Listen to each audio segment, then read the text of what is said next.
Law and Home Affairs Minister Shanmugam has stressed that the police should remain neutral and independent in order to maintain public trust.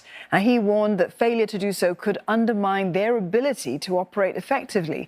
This was part of an address that he gave to officers at the Singapore Police Force Workplan seminar. Sherry Look has the details.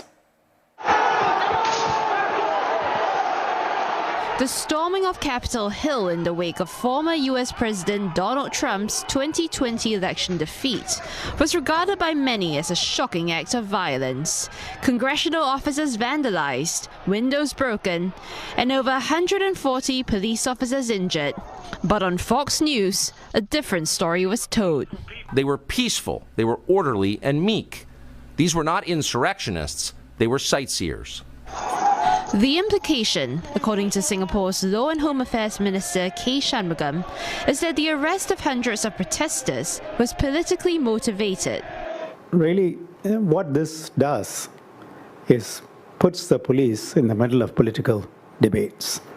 And it can happen in any country because in a tussle for power, groups of people can always use the police. He emphasizes that it's the elected leadership's responsibility to make sure officers don't become collateral damage of political battles. The government must also do its job to deal with social fault lines, so the police don't get caught up in racial and religious divides.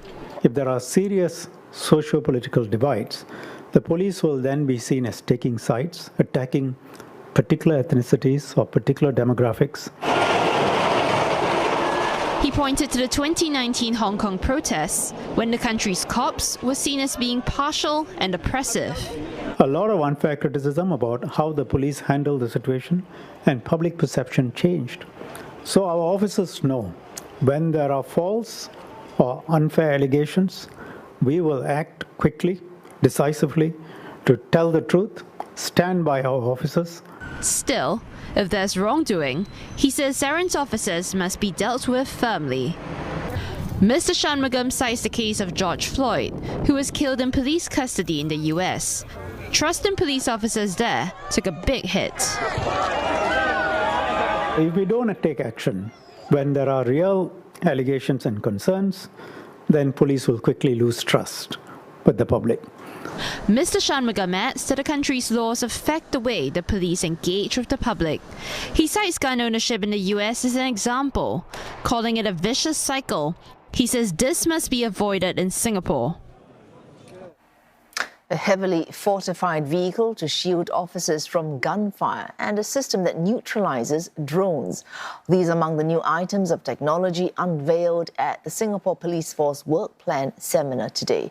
They aim to enhance enforcement and service delivery. Sherry Lock again with the details.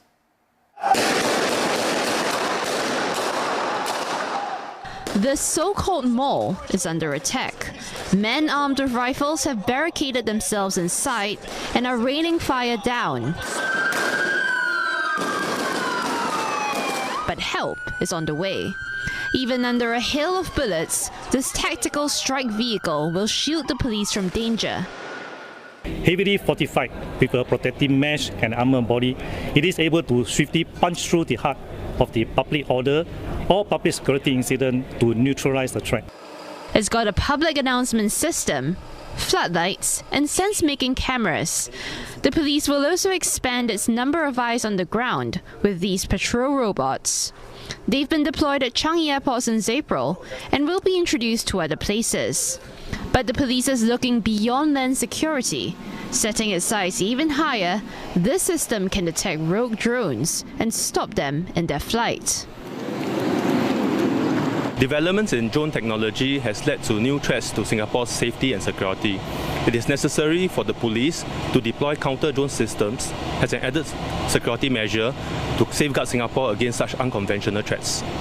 The police are also raising efforts to serve and engage the community. Neighbourhood police centres will be equipped with self-help kiosks and drop boxes, where people can leave lost and found items.